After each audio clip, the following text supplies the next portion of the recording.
बोलिए श्री शिव शंकर भगवान की जय हो। श्री शिव महापुराण पहला अध्याय। कथा प्रसंग। तीर्थराज में मुनियों का विराट सम्मेलन।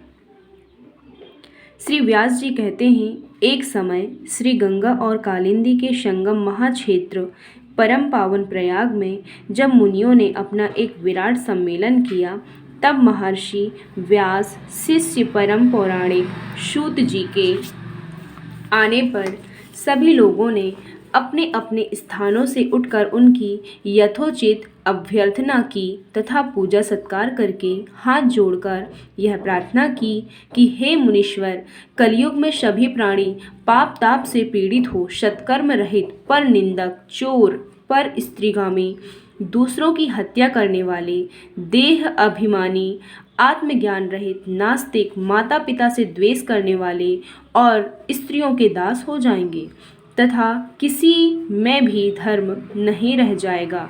ब्राह्मण, लोभी, वेद को बेचकर जीविका करने वाले, धन के इच्छुक और मद से मोहित, अपनी जाति के कर्मों को छोड़ त्रिकाल संध्या न करने वाले, ब्रह्म ज्ञान से रहित, दयाहीन, आचार और व्रत का लोप करने वाले, कृषक, क्रूर और मलिन स्वभाव के हो जाएंगे। क्षत्रिय भी धर्म के विपरीत कुसंगी और पाप परायण होंगे। रण से कायरता, धर्म से विमुखता, चोरी, नीचता और दासता ही मानो उनका धर्म हो जाएगा। भोगों की लिप्सा और कामनियों की दासता उनके जीवन का मुख्य ध्येय होगा तथा गो सेवा और शरणागत की रक्षा से वे विरत हो जाएंगे।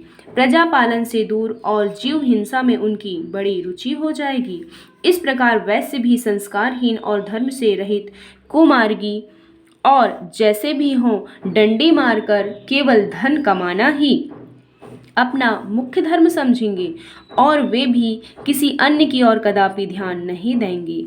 वे गुरु, देवता और ब्राह्मणों से रहित, कामी, मलिन आशय वाले, मोक्षान्य और परम लोभी होंगे।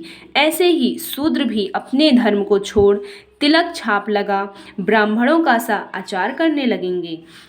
नकली तपस्वी, ब्राह्मणों के तेज हरता, शालिग्राम आदि पाषाण पूजक, होम करता, कुटिल, ब्राह्मणों के निंदक, धनवान, कुकर्मी, विद्वान, विवादी, धर्मलोपक, राजाकृत, दंभी, अभिमानी, महाभिमानी, क्रूर, वर्ण, धर्म के नाशक, सर्व वर्णों से उच्च और दुष्कर्मी हो जाएंगे।